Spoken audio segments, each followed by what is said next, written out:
예, 드디어 강용석이 이제 법정 구속이 됐네요. 아침에 일어나서 얼마나 좋았는지. 내가 사람의 아픔에 대해서 공감하라고 얘기해놓고서 내가 너무 기뻐지니까 좀 무색하긴 한데 어떡해요. 기쁜 걸. 어쩔 수 없죠. 근데, 그래서 이 사람이 실질적인 변호사 업무를 할 수 없게 됐죠. 그래서 뭐 김부선 씨 변호도 거의 할 수 없는 상황으로 된 건 맞죠. 왜냐하면 법정 안에서 자기가 법정 안에서 뭐 감옥 변론을 할 수는 없는 거니까요. 근데 저는 그냥 판사님한테 되게 감사를 드리는데 저는 이 변호사가 사실은 집행유예를 나올 수는 없고 무죄 아니면 유죄인데 무죄 아니면 구속이었는데 이 사람이 구속으로 된 거는 저는 김부선 씨와의 같은 활동이 저는 절대 영향을 미쳤다고 봐요. 그 판사가 결정을 하는 데 있어서. 왜냐면 그 모습에서 반성하는 모습이 보이지 않았잖아. 그리고 계속 또 거짓말을 하는데 김부선의 그 점이나 이런 것들도 하나도 지금 그게 이제 거짓말로 다 드러났고. 그러면 근데 그러면서 그거를 이게 김부선 씨와 강용석이 합체하면서 서로 엄청난 어떤 시너지 효과가 났단 말이에요. 언론 플레이를. 그걸 판사가 모를 수 없잖아. 근데 그 점이 꼭 뻥이었잖아.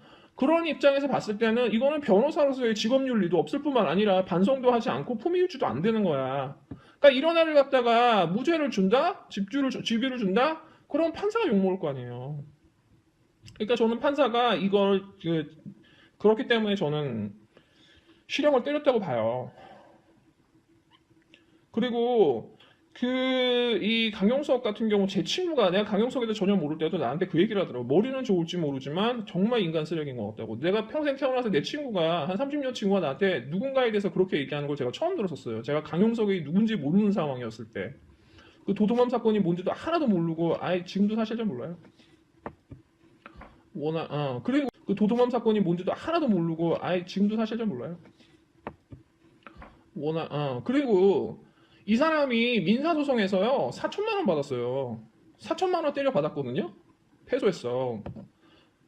여러분, 이 사건, 그러니까 예를 들어서 그 뭐 상간녀나 상간남 사건을 이제 그 전 배우자가 가정을 파괴한 그 책임을 물어서 이제 민사소송 같은 걸 걸잖아요. 그랬을 때 진짜 1,500에서 2,000이 거의 맥스예요. 맥시멈이에요.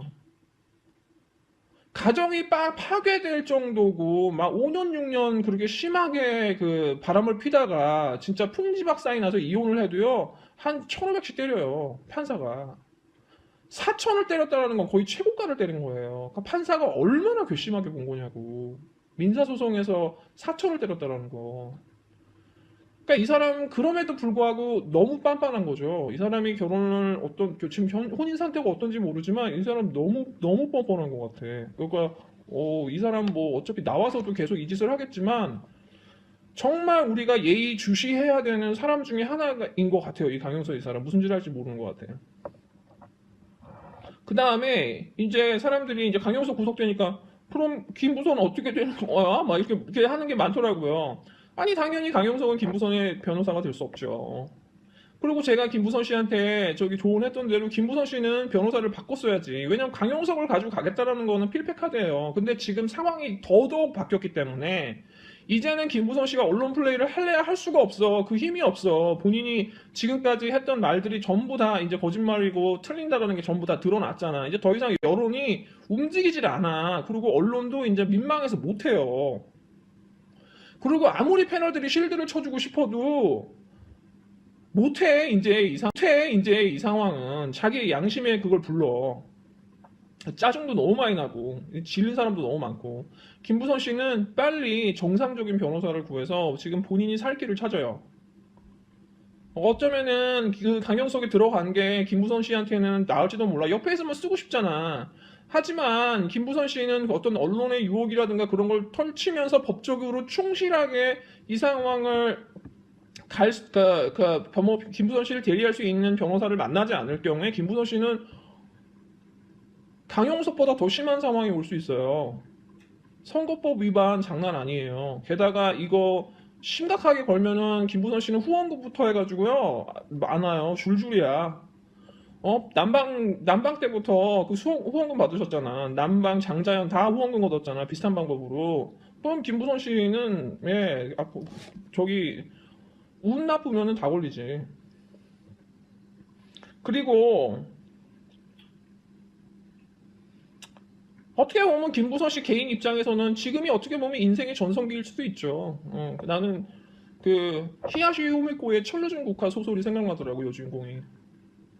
인생의 전성기를 지나서 한번 싹 내려가는, 그러니까 어떻게 보면 추락하는 그 지점에 있는 것 같기도 해요. 왜냐하면 김부선 씨 지금 행동한 걸로 봐서는 커리어로서는 이미 끝난 거 아닌가라는 생각도 드네요. 누가 그 이분을 믿겠어, 이제부터는. 일단 빨리 제대로 정리하고 벌 받을 거 벌 받고 해야 돼요. 근데 김부선 씨가 문제는 이런 상식적인 조언이라든가 상식적인 사람들의 생각을 늘 벗어나는 분이잖아. 응?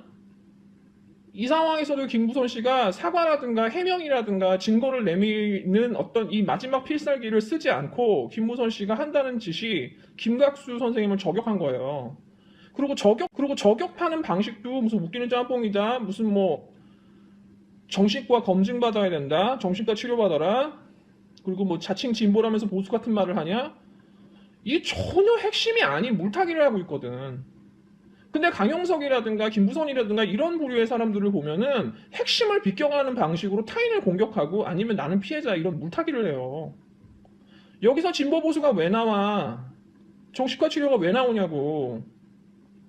그리고 김부선 씨는 진짜 내가 정말 무료로라도 어떻게 좀 해주고 싶긴 한데 참는다. 아이고. 참. 아니 누구한테 정신과 치료를 받으래? 누구한테? 진짜 난 그거 보고 빵 터졌다. 빵 터졌어 진짜. 아이고. 그리고 지금 본인이 해야 될 거는 본인이 살 길은 사과하고 책임지는 거예요. 법적으로 처벌받고. 그래서 그 상황에서 법적으로 최선을 다하는 거고 변호사를 잘 사서 그게 최선이지. 지금 또다시 누군가를 공격하면서 정신과 치료를 받아라? 야 이거는 적반하장도 유분수지. 그리고 저는 이제 서울의 소리 백은종 기자님한테 응징 취재를 부탁했지만 강용석이 구속되는 바람에 응징 취재든지 좀 물 건너갔네요. 한 분 남아있으니까 좀 시간 좀 되시면 응징 취재 좀 부탁드려요. 정말 양심이라고는 너무 없네요. 정말 그 양심 없는 사람들이 어떤 명예와 돈과 언론과 권력을 다 갖고 정말 이 한 사회를 더럽히는 거, 탁하게 만드는 어떤 이 상황들에 대해서 정말 그 기자님 꼭 좀 자, 그리고 어저께 제가 올린 그 판도라 정청래 의원 관련된 것은 제가 사실은 정치에 관련된 얘기나 이런 거 안 하기로 저는 결심하고 유튜브를 했던 거였거든요. 선거 때가 아닌 이상은. 하는 사람들도 워낙 많고요. 그 유튜브 안에서나 뭐 파티 안에서도 별로 하고 싶지 않았어요. 근데 어저께 이제 해달라는 어떤 요청도 굉장히 많았고 많은 분들이 너무 상처를 받으신 것 같아서 나는 좀 하는 마음에서 그냥 올리기로 결심했던 거고, 그 다음에 또 한 가지는 뭐냐면 어차피 뭐 이재명 지지하시거나 이런 분들은 뭐 엄청나게 욕할 거 아니야. 유튜버들이나 뭐 밖에 뭐 안 봐도 비디오잖아. 하나도 들어본 건 없지만. 그러면 나는 그냥 제3자 입장에서 이 부분을 좀 더 차가운 이성을 가지고 좀 더 건설적인 방식으로 이 문제를 풀어보자. 그러면서 위안도 주면서 좀 상황도 가라앉히면서 건설적으로 가자라는 그 취지에서 했는데 진짜 와 댓글들이 몰려오는데 진짜 화염과 분노에 쌓인 이 댓글들을 보면서 처음에는 그냥 뭐 여러 생각을 하게 됐는데 저는 어저께 그 상황을 통해서 저는 이재명 지사 가야 돼, 그 이재명 지사의 필승 카드를 저는 읽은 것 같아요. 그러니까 이재명 지사는 그 필승 카드를 알고 싶으시면 저한테 상담비를 내고 상담을 받으세요. 저는 정말 100% 찾은 것 같아요. 이재명 지사가 가야 할 길. 그리고 지지자분들한테 묻고 싶어요. 타인에 대한 포용력이나 관대함이 없이 어떻게 세력을 모을 거죠? 이 사람과 저 사람과 계속 찍고 찢어서 어떻게 세력을 모아서 이재명 지사를 어떤 하나의 대선 후보로 모을 거죠? 나무에 막 집착해서 하나에 집착해서 그 먼 길을 가기 위한 그 큰 숲을 보지 않고 그냥 하나에 집착해서 all or nothing 이거 아니면 저거 뭐 아니면 도식으로 이 사람은 뭐 이재명 욕하니까 이 사람 다 틀렸어. 그 사람 이재명이 무결점의 존재냐고요. 예? 여러분 이재명 지사를 싫어하거나 이재명 지사를 제외시키려고 하는 그룹이 단지 친문이나 똥파리 그룹이냐? 아니라는 거예요. 여러분이 이재명 지사의 반 이재명 연대는 사실 깊고 넓어요. 저는 여러분이 한 사람을 막 이렇게 그 무결점의 존재로 해서 너무 과보호하는 그런 사랑이 너무 깊어서 과보호하는 그것보다 이재명 지사가 대권으로 가기 위해서 거쳐야 될 수많은 검증들이 있고 비난들이 있어요. 난관들이 있어요. 그것을 어떻게 잘 극복해서 갈 것인가에 좀 더 집중을 해주셔야지, 막 이재명 지사를 막 이렇게 조금이라도 비난하면은 그거에 대해서 진짜 저 사람은 나쁜 놈이다라고 해서 막 그 낙인을 찍는 그 방식은 제 생각에는 그 지지자시라면은 제가 볼 때 그 절대 좋은 방법이 아니에요. 왜냐하면 지지자를 보면서 사람들이 또 지지를 하게 되는 거니까요. 어떻게 하면 저 사람의 저런 단점들을 내가 커버해 줄 수 있는 사람이 될 것인가. 그거에 좀 집중하셨으면 좋겠어요. 그렇게 해서 비난한다고 하면 더 분열만 되고 싸움만 날 뿐이죠. 앞으로 이재명 지사를 비난하고 괴롭힐 사람은 제가 볼 때